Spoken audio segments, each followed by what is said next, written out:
And he is speaking right now. Aaron Parsegian is there. Let's go ahead and listen in, Aaron.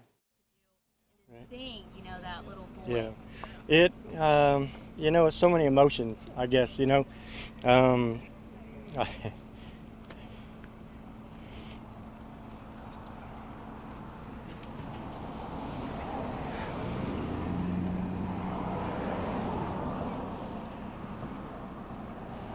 I would say who wouldn't get emotional, with that situation, but I was just so happy I found him, so happy he was alive and well, and just seeing the parents reunited with him, and I just couldn't ask for a better day, a better outcome, and I'm just pleased with all these people that showed up.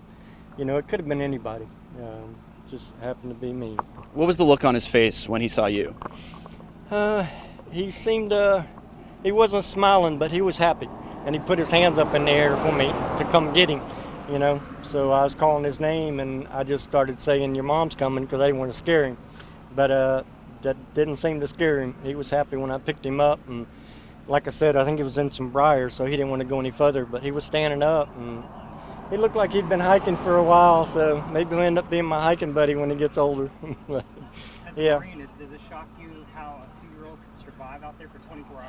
It is. It really is. Yes. You probably wouldn't find a lot of adults that would stay out there in the middle of the night. And, who knows what's out there. I mean, we have, coyotes and bobcats and that type of stuff. And but I'm sure being 2, he had to be scared, especially during the night. But he seemed in good spirits. He wasn't, didn't seem to be any danger. I saw the scratches on his legs and his arms, and, I took a picture with me and his family, his parents and him, and he was just happy. He was happy, happy to be back. How thankful are you that, instead of going on that fishing trip this morning, you decided to spend your time searching for this little? Yeah, I'm very thankful. It's I think a lot of people here probably felt the same way, and I don't know, I figure I'd go fishing anytime, but I need to come out and help everybody, and I know the area good, being a 3rd generation here in Brooksville. I've got this county pretty figured out, so it was just great. I'm sure the Lord told me to be here. Did you speak to his parents at all? I did, yes. I was in the ambulance with them, and they insisted on taking a picture with me, and of course they hugged me, the whole family, grandma, cousins, everybody, and like I said, it's just my lucky day, our lucky day, I should say. It's everybody's lucky day, and I'm just glad I was a part of it. And what exactly did you say that you heard that made you walk in that direction where you found it? It was almost a whimpering noise, but he didn't really seem to be crying. It was almost like the verge of crying, but he was just kind of making some childhood noises, nothing like he wasn't screaming or crying that he had any major problems. And as soon as he see me, you could almost see him light up, and as soon as I seen him and his hair, I'm like, that's him.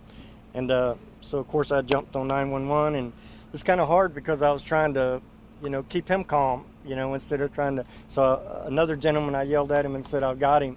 So he come, and I gave him my phone and said, will you talk to 911? So that's kind of where we're at. Within minutes, we were loaded with deputies, and everybody was just thrilled to death that I've seen that this ended so great, really. Can you describe the area kind of around? Yeah, where I went, I came into a real wooded area over at Ernie Weaver Youth Park, which is just north of here. And I come through, and then I come to a big pasture, kind of like the one right behind you. And, there's different areas that you could go. I looked to the right, and I could see Cobb Road, the truck route down here. So I decided to go straight, and off to one side, I seen a couple things they use on fields for fertilizing, big water tanks and all they use. And I was like, well, let me go check that, make sure he's not around there, so I did. I came back over to where I was at, and here I'm trying to decide which way to go, and I kind of looked in the area as though this is where I'm going, and that's where I heard him. And he was 100 feet away is about it. So, I'm sure everybody here was wishing somebody found him. I just happened to be the guy, so, I'm no hero or nothing else. It just was my lucky day. Lifelong friend, huh? Oh yeah, yes, for sure. Yep, I got to meet back up with him.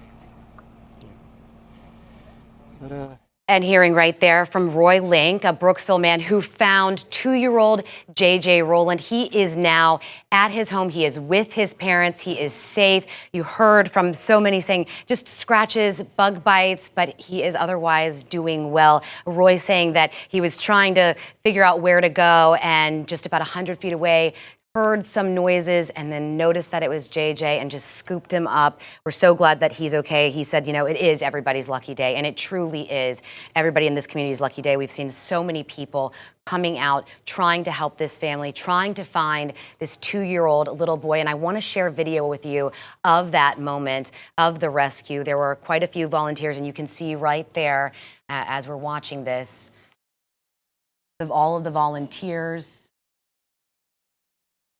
And in a minute, you will see them coming out with JJ.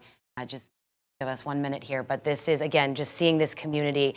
Everyone, there he is right there with Roy. Roy is holding him. Roy Link, again, a Brooksville man who found him, holding JJ as paramedics are there with him, and then his family as well. Another volunteer off to the side there with Roy. And look at JJ. He said that JJ didn't really smile, but he lit up when he saw him. He said that he was in some briars, didn't really look like he was trying to move. JJ, again, for those of you just joining us, it has been such a developing situation. Last seen in his front yard around 10:40 yesterday morning. His mom then noticed him missing. She had been taking a nap, noticed him missing, searched for him, alerted deputies, and then we saw law enforcement come out in full response, bringing in helicopters, divers, dogs, so many volunteers looking, resuming that search this morning. And right after that search started around 11 a.m. this morning, that is when Roy was able to find and locate JJ. Again, an incredible end to a situation so many worried about this 2.5-year-old little boy surviving overnight in a densely wooded area. As you heard Roy Link say, there are, wild animals out there, all kinds of things that not many people, he said, not many adults would be willing to stay out in overnight. But this boy, again, safe and sound, and again with his parents, and you just know just how elated they are.